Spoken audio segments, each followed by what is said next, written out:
In today's video, we'll take a closer look at two heartbreaking cases that shocked the Vietnamese community in the United States, a small but close-knit and peaceful group.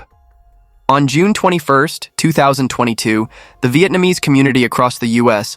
was shaken by the news that Quinh Pham, a 22-year-old international student, had been brutally murdered by her husband, Sichin Yang, a young man of Chinese descent, in their apartment in Florida.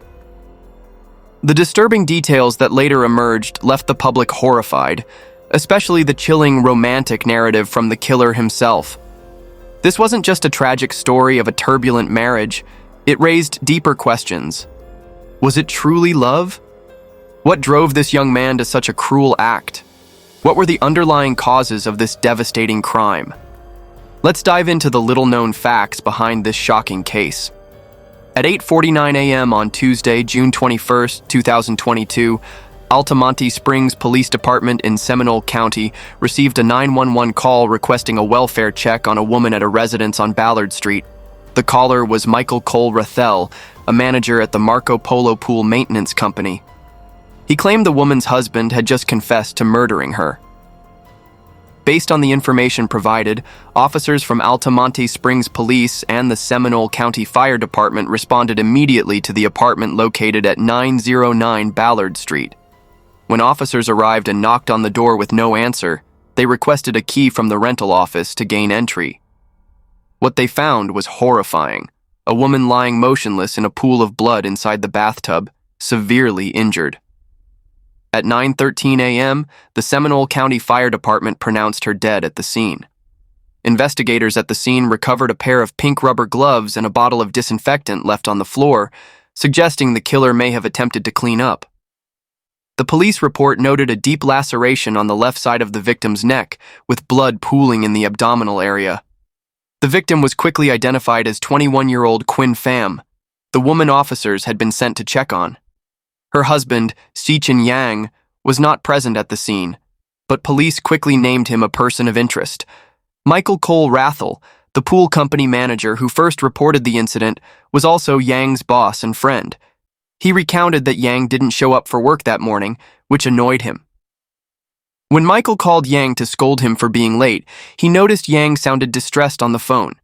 When asked if everything was okay, Yang responded that his wife, Quinh Pham, had burned his passport.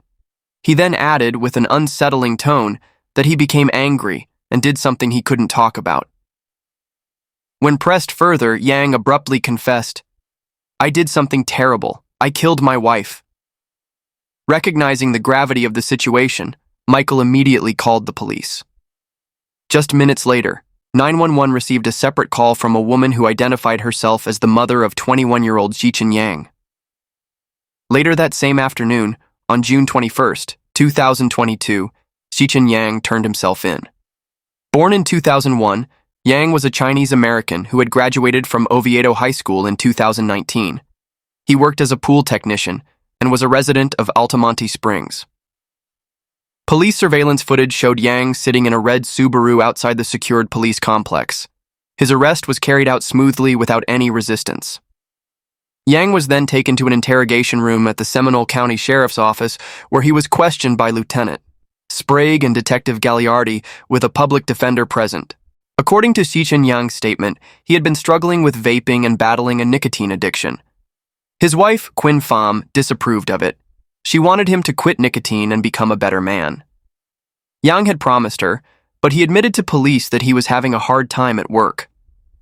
"I work hard, and it takes a toll on my body. I take 2 medications for headaches, but sometimes they don't work. To cope, I vape nicotine, and I've been hiding it from her and using it a lot." On the night of June 20th, 2022, after a long, exhausting day working at the pool, Sichin Yang came home hoping for a peaceful evening with his wife. He was usually the one who made dinner. Yang said cooking made him happy, and he always tried to prepare the best meals he could. His wife had once said that he poured all his love into cooking and creating a warm home. "I even bought fabric softener I hadn't used yet. I wanted us not just to wear clean clothes, but fresh ones," he said. But that night, Yang was preoccupied with work calls and didn't have time to cook. He only managed to prepare 2 canned food items. At bedtime, Quinn refused to talk to him. She said just 3 words: "I give up." Their 1-year marriage had been rocky. They had broken up and gotten back together before.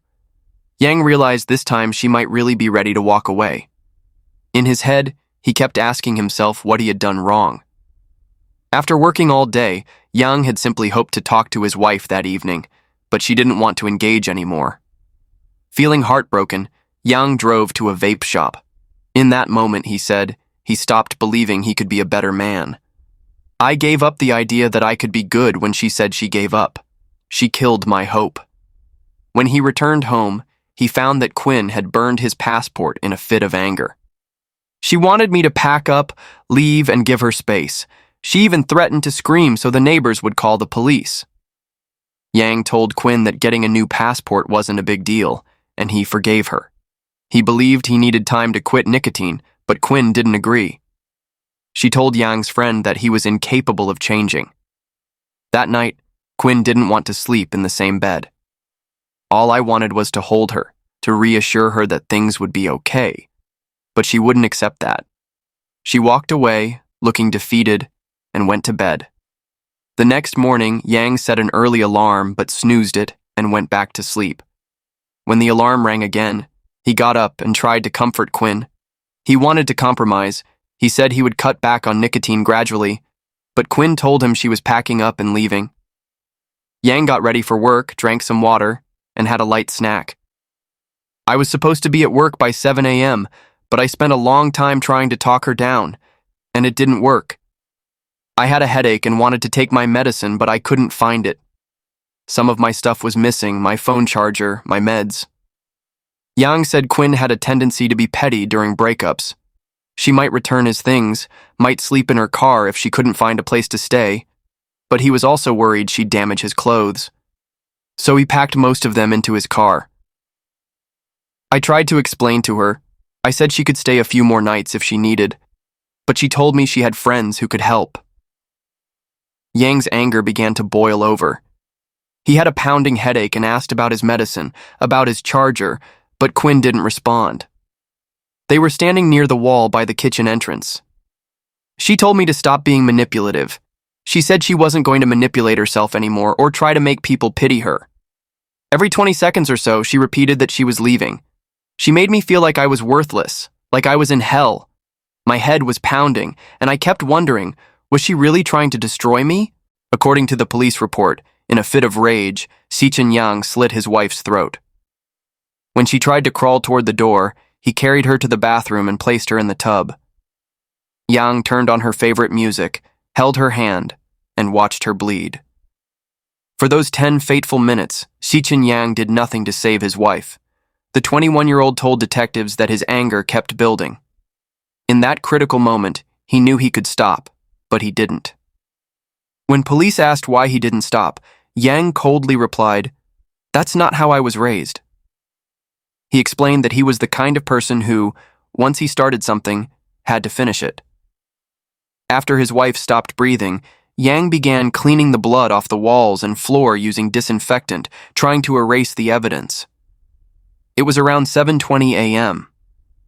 I tried calling my mom multiple times but couldn't get through. I was panicking. Thankfully, she called back and I told her everything. We talked for about 40 minutes, but I still couldn't process what had just happened. So I turned to my friend. I called Michael Cole Rathel to thank him. I told him he should work hard, be successful, and take care of his family. He asked what had happened, asked if I was okay. I said I was fine, but when he asked about Quinn, I broke down. I told him everything. He made a couple of jokes, mentioned our plans, and said he'd push me to work harder. In the end, he agreed to take care of my dad for me. After the call, Yang realized there was no turning back. He decided to savor his last bit of freedom. When we were together in better times, Quinn liked chocolate. I liked mint chocolate, so I went to Walgreens and bought some. I don't know how many I ate trying to calm myself. A lot. 10 pieces, maybe more, Yang said. Reflecting on what happened, Sichin Yang said, "I never claimed to be Christian, but I believe in God and I've always wanted to be a good person. But in that moment, I completely fell apart." Yang said he was being treated for chronic headaches with prescription medication from Orlando Health, including a mood stabilizer prescribed by Fraser Health for depression. But he couldn't afford all the medication. Some of it was simply too expensive. No one helped me regulate my mood, so I turned to vaping. It didn't matter what kind, just anything with nicotine. The night before the incident, Yang had forgotten to take his headache medication. Xichen Yang also told police about 2 major arguments during his marriage that left even the officers shaken. The first was when he harmed himself. Yang explained, "We had an argument. She liked to threaten me with jail time. I never laid a hand on her." The second, she called me names in public, told me I was useless, said I had no healthy habits, no sense of responsibility, and she never apologized. When police told Yang that being married doesn't entitle someone to sex, he tried to explain. "I got married in my early 20s. I've never slept with anyone else since marrying Quinn. Even after we broke up and got back together, I tried to share everything that had happened. I told her how much I wanted us to work. I was always genuine about my intentions, but she rarely felt safe or secure with me. She didn't believe me, even though she knew the kind of person I was. She didn't feel I was being honest with her, even though I truly was. I had nothing left to prove." Yang shared with police that he didn't come from a violent background.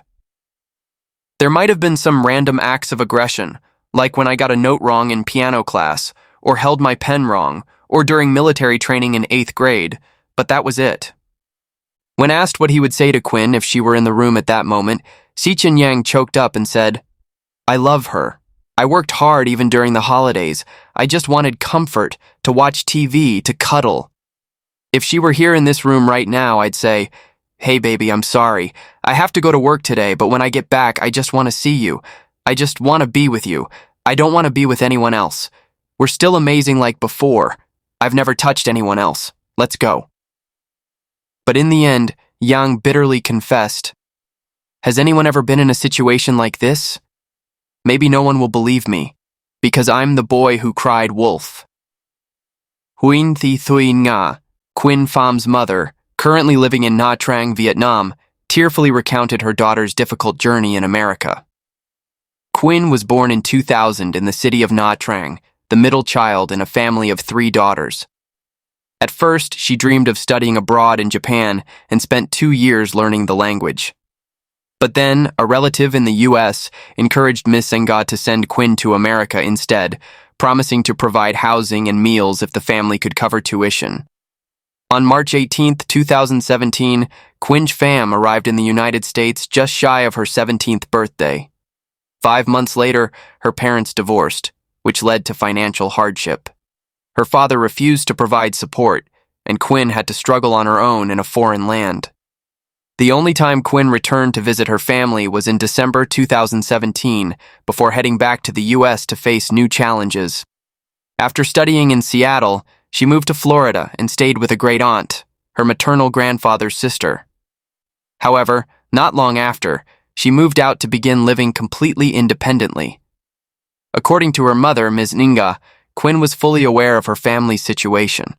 Her mother still had to care for a younger son, so for many years, Quinn studied marketing while working part-time at a nail salon to support herself. She once confided that she was trying to save up to support her mother and plan for the future. Ms. Na shared that throughout her time in Vietnam, and even after moving to the U.S., Quinn had never been in a romantic relationship, only maintaining friendships. She was kind, friendly, hardworking, respectful, and well-loved by her peers, said Ms. Nga proudly. In September 2021, Quinn informed her mother that she had married Xichen Yang, a Chinese-American young man. What Ms. Na knew about her son-in-law was limited. Yang was born in China and raised in a single-parent household after his parents divorced when he was young. When he was 9, his mother remarried an American man and brought Yang with her to the U.S. Quinn and Yang met through mutual friends. They had a lot in common, including their birth month, both born in July 2000, Quinn on the 2nd, Yang on the 18th. After an argument with his biological mother, Yang moved out to live on his own. At the time, he was $1,500 in debt, and it was Quinn who lent him the money to pay it off. Yang considered her his savior. After dating for a few months, the couple decided to live together to share rent expenses and later registered their marriage. At first, when I heard he was Chinese, I wasn't happy, Ms. Nga admitted, but Quinn kept saying he was gentle, kind, and really cared about her. Whenever the couple argued, Quinn would confide in her mother. Ms. Na often told her, "If it doesn't work out, just leave. Don't force it." But Quinn would always laugh it off, saying, "We just argue to understand each other better, Mom. Don't worry. He's still immature, hasn't experienced much in life.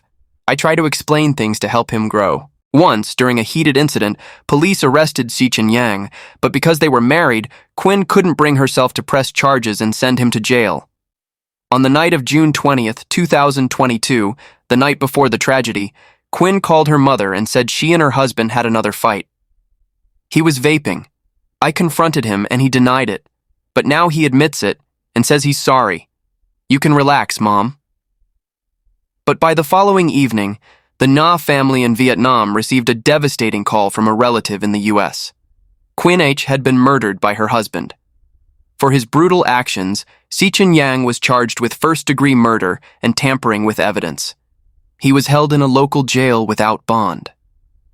On July 12, 2022, a grand jury in Seminole County formally indicted Xichen Yang. On February 20th, 2023, he pleaded guilty to second-degree murder and tampering with evidence in the killing of his wife.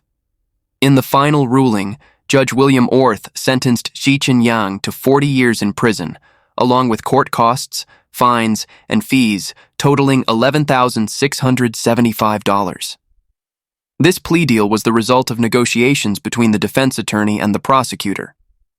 Xichen Yang's lawyer confirmed that his client was willing to accept a 40-year prison sentence in exchange for the dismissal of the first-degree murder charge, thereby avoiding life imprisonment or even the death penalty. Before finalizing the decision, prosecutors consulted both the victim's family and law enforcement officials. Both parties agreed to the sentencing. The prosecutor emphasized that the agreement ensured justice for Quinn Pham while also honoring the wishes of her family. At the February 20th, 2023 hearing, Xichen Yang read a statement expressing remorse. "I extend my condolences to the family of Quinn Pham as they continue to grieve this loss. I am deeply sorry to everyone affected by my choices, and I take full responsibility for those decisions." Jeff Dowdy, Assistant Chief Public Defender, commented after the hearing, "The truth is, Xichen Yang had no other option but to plead guilty. There was a clear confession, and the crime was too severe. Had it gone to trial, he would have faced life in prison. This marriage collapsed in the worst possible way.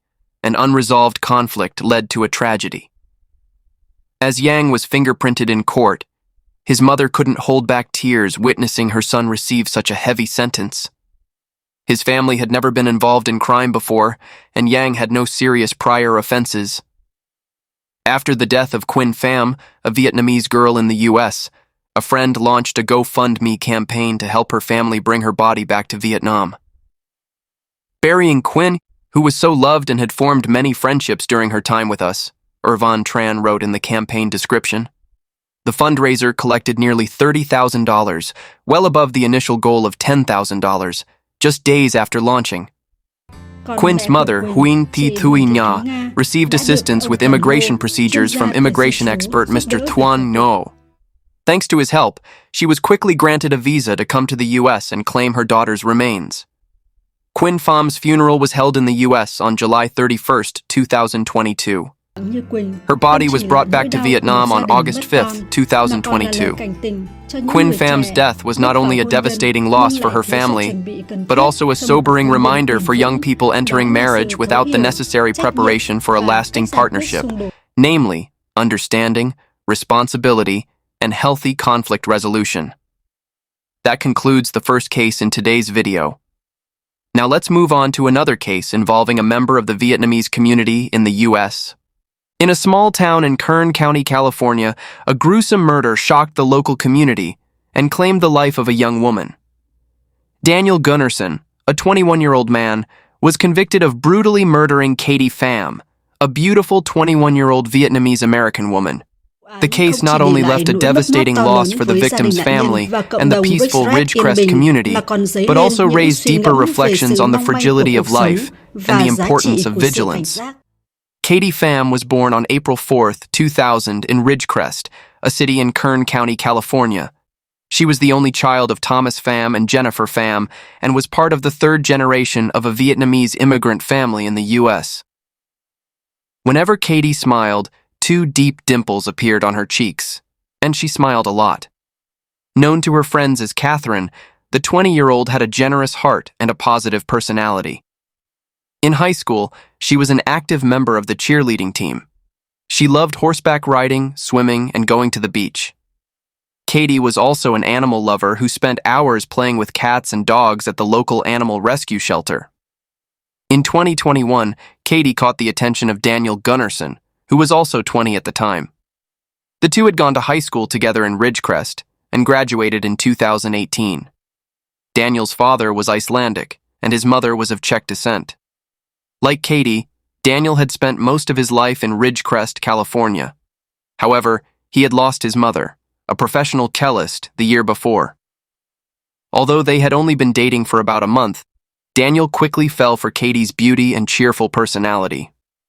Friends noticed that Gunnarsson was introverted, but also showed signs of hostility and emotional instability. His text messages to Katie were calm and kind at times, but he could also quickly become angry with her. On one occasion, after picking Katie up from Las Vegas, he became furious when she was on the phone and not giving him her full attention, prompting him to drive recklessly and speed up. Another time, a friend overheard him yelling at Katie on the phone after she declined to come over to his house. It became clear that there were two very different sides to Gunnarsson, and issues in their relationship began to surface quickly. On May 17th, the night before the horrific incident, Daniel became enraged after seeing another man at Katie's house, leading to a heated argument. During a phone call with Katie, he called her names and accused her of being unfaithful. Just weeks into the relationship, Katie, with her outgoing and independent personality, realized she wasn't compatible with someone who showed controlling behavior. She told Daniel things weren't working out, that she didn't feel the same way about him, and that she was ready to move on.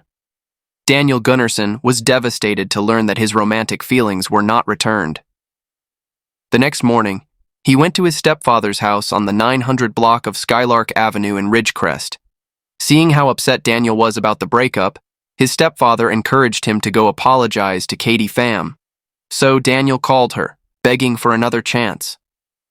After what seemed like a sincere apology and an attempt to make amends, Katie agreed to let him drive to her apartment and take her to work.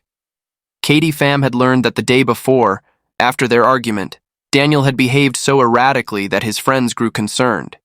He had recklessly driven his car into a wall. They feared he might be contemplating self-harm, and this seemed to stir Katie Pham's compassion. She agreed to let Daniel pick her up and take her to his stepfather's house. That morning, May 18th, painters were working at the property on 900 Skylark Avenue. Despite the noise from their equipment, they heard screaming coming from the garage. About an hour later, when they returned to the garage to continue their work, they walked into a horrifying scene.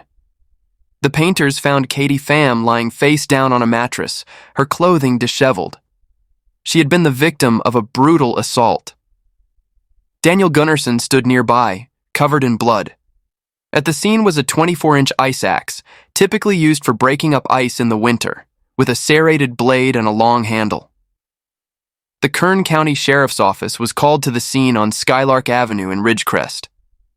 They reported that Katie had suffered extensive injuries, including trauma to her body and the back of her head.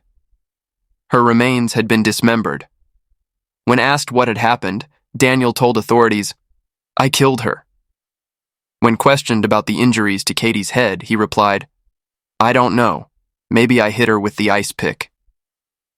Detectives stated that Daniel behaved strangely during questioning. However, they believed he was faking it. Daniel Gunnarsson has been held without bail at the Kern County Detention Facility since then. Investigators believe Daniel lured Katie Pham into the garage, put on gloves found at the scene, and attacked her repeatedly in the head, neck, and face with the ice axe. Evidence later revealed that after Katie died, Daniel violated her body in a disturbing manner. During interrogation, Daniel claimed he hadn't taken any medication, but admitted to using marijuana and wax, a highly concentrated cannabis extract. When asked by a detective if he was high, Daniel responded, "Yes, sir." Daniel's stepfather told investigators he was unaware of any drug abuse or mental health issues involving Daniel. He confirmed that Daniel and Katie had been dating for a short time, and that on the morning of the murder, Daniel admitted they had broken up. Daniel's step-aunt also confirmed seeing him and Katie together shortly before the crime took place.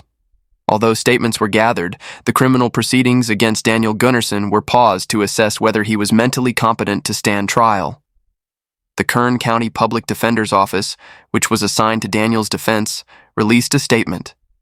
"The death of Katie Pham is a heartbreaking loss, but we hope the public will withhold judgment until a full, fair, and objective review of all evidence is completed and presented.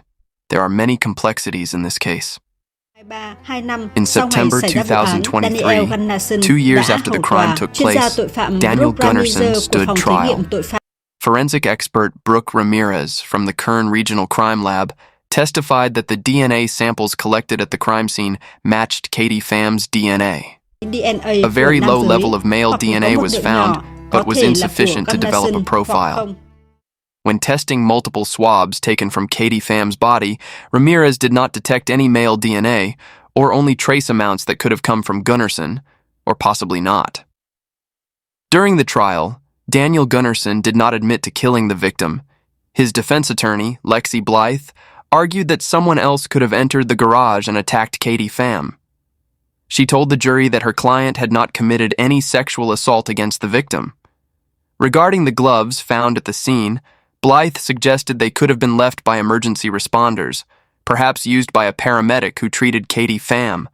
She also noted that Gunnarsson's DNA was not found on the axe handle, the pickaxe, or any other items at the scene. While Gunnarsson did have blood on him, there was no evidence establishing when he had entered the garage. It was entirely possible, Blythe said, that he went in after hearing screams and discovered the body. The defense questioned why Gunnarsson would attack Katie Pham with painters working right outside. If the jury believed he was guilty, Blythe argued, it would only be because he was not in a sound mental state at the time, and therefore he should not be charged with first-degree murder. Prosecutor Samantha Allen dismissed the idea that someone else killed the victim.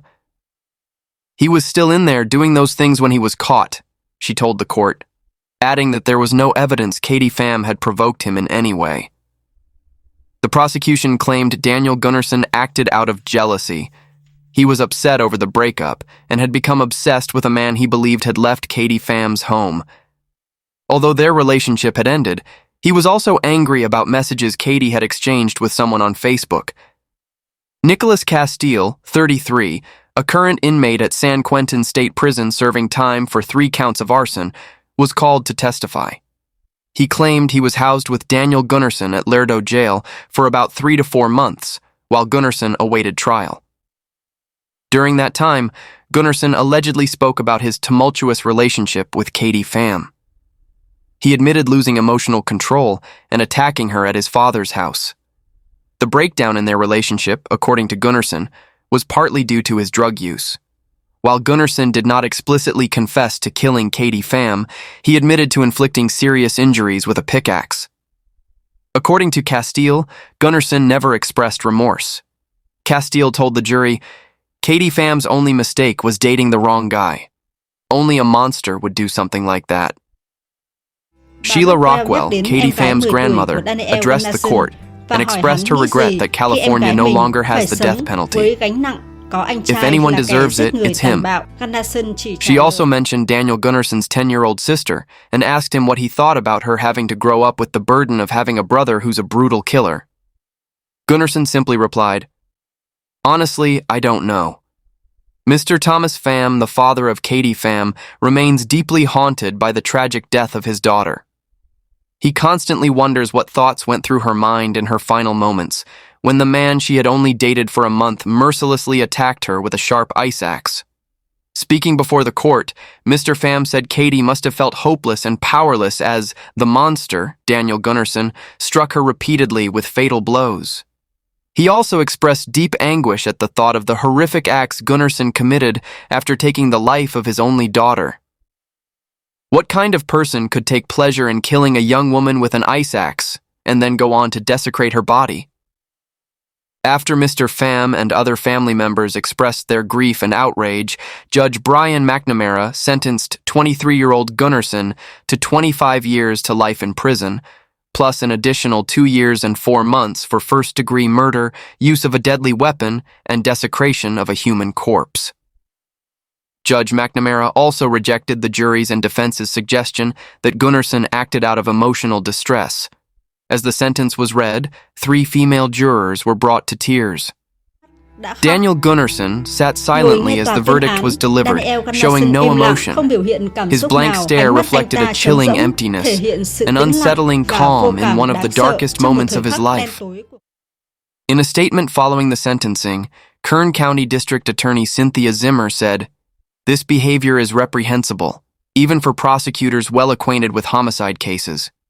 Such inexplicable acts of violence must be met with appropriate punishment, including life in prison, to deliver justice and promote public safety." At a candlelight vigil attended by hundreds, Katie's father, Mr. Pham, tearfully shared, "The only comfort we have is knowing justice has been served, so that Katie can rest in peace and the Ridgecrest community can begin to heal." Katie Pham, known for her signature dimpled smile, was taken far too soon, leaving behind immeasurable grief in the hearts of her family, friends, and even those who only met her once. Her father recalled that from a young age, Katie had always been curious and brave, growing into a hardworking young woman who held on to hope for a brighter future despite life's many challenges. Katie Pham's grandmother recalls with emotion her simple dreams, wanting to ride horses again, finding a new job, and preparing for college. "I met her just 10 minutes after she was born. Katie always shined and was a treasure in our family's eyes. We cherished every moment we spent with her." Gunnarsson's brutal actions remain incomprehensible to Katie Pham's family. To them, Katie Pham was a symbol of sweetness and devotion, always ready to help others. In her memory, donations have been sent to an animal rescue shelter, where Katie Pham spent much time caring for abandoned animals, giving them the same love she spread to everyone around her. However, the charges and punishment for Daniel Gunnarsson aren't over. After Katie Pham was murdered, a girl came forward accusing him of sexually abusing her from 2016 to 2021. According to court records, Daniel faces 9 felony counts related to child sex crimes, including lewd or lascivious acts with a child under 14, sexual acts with a child under 10, and possession of over 600 images depicting minors engaged in sexual conduct. According to interviews conducted by Kern County Police with the victim, as detailed in the police report, Gunnarsson forced the victim to touch him inappropriately and engaged in oral sex. He appeared in court on Friday alongside his defense attorney and was sentenced to 24 years in prison. This sentence will be served consecutively after the sentence for the murder of Vietnamese-American Katie Pham. With this, Gunnarsson has finally faced justice for his brutal actions. While Katie Pham is no longer with us, her story lives on as a powerful reminder of the importance of vigilance in relationships and a call to action for communities to protect the vulnerable. Thank you for watching. This is Crime Documentary Files, where we share tragic stories but also search for light in the darkness.